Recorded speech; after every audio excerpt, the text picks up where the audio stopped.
Avoir des parents impliqués dans ton éducation, c'est un privilège. Et vraiment, depuis que je suis maman, je m'en rends vraiment compte. Je suis autonome depuis l'âge de mes 17 ans et à chaque fois que j'en parle autour de moi, j'ai souvent des réactions évidemment de personnes qui me félicitent, mais j'ai aussi des personnes qui vont réagir du style « Ah ben tu vois, quand on veut, on peut, etc. » Non, non, non, non, non, non, non, non, non. Je ne serai pas l'égérie de la méritocratie que vous voulez que je sois. La méritocratie n'existe pas. Si j'ai dû me débrouiller toute seule depuis mes 17 ans jusqu'à maintenant, c'est parce que j'avais pas le choix, les gars. Je n'avais pas le choix. Lorsque j'étais à la fac, j'ai même découvert que certains de mes camarades de promo, en fait, c'est leurs parents qui payaient leur loyer. Parce qu'en fait, c'est moi qui payais mon loyer, en fait, depuis le début. Je faisais un boulot à côté, alors que j'avais des camarades de promo, ils rentraient chez eux au calme, chill, ils n'avaient pas le loyer à payer, ils étaient tranquilles, etc. Je me souviens même d'une discussion que j'avais eue avec une dame du Crous à l'époque. La dame du Crous m'avait un petit peu enguirlandée au téléphone. Elle m'avait dit, mais en fait, mademoiselle, les bourses, ça sert pas, en fait, à payer son loyer, ça sert à payer ses études. Je lui avais dit, bah, écoutez, madame, ça c'est votre réalité. Voici la mienne. Les bourses me servent à vivre en fait. Je suis maman maintenant depuis 15 ans. Mon fils est né à 15 ans, bientôt 16. Oui, je sais. Bref, c'était le moment.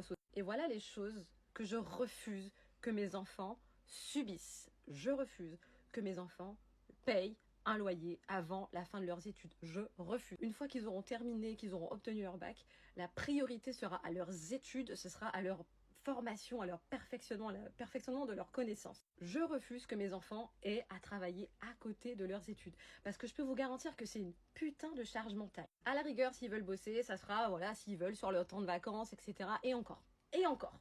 Et encore, parce que leur boulot, ce sera d'être étudiant. Déjà, c'est déjà énorme. Ils auront tout le temps et tout le loisir de découvrir ce que c'est que la vie d'adulte lorsqu'ils seront diplômés, en fait. Ils auront le loisir de découvrir ce que c'est que de payer un loyer et des charges plus tard. Alors oui, vous me direz, mais en fait, c'est bien beau, Maud, mais dans ces cas-là, il faut du pognon. Ouais, c'est pour ça que je vous disais au début de la vidéo qu'avoir des parents impliqués dans ton éducation, dans ta formation, c'est un privilège, les gars. C'est un privilège. Et pour ça, ben, on taffe dur.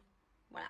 Que ce soit pour récolter de l'argent, pour que les enfants aient plus tard de l'argent, parce que c'est bien beau de faire des enfants, mais il faut mettre des sous de côté pour leurs études, pour plus tard en fait. Même pour leurs activités extrascolaires. Tout. Que ce soit même pour, je sais pas, même acheter des jeux de société, acheter des activités un peu éducatives et tout à faire à la maison, c'est un privilège. Parce que ça coûte de l'argent. Ça coûte de l'argent. Et malheureusement, tout le monde n'a pas ce privilège.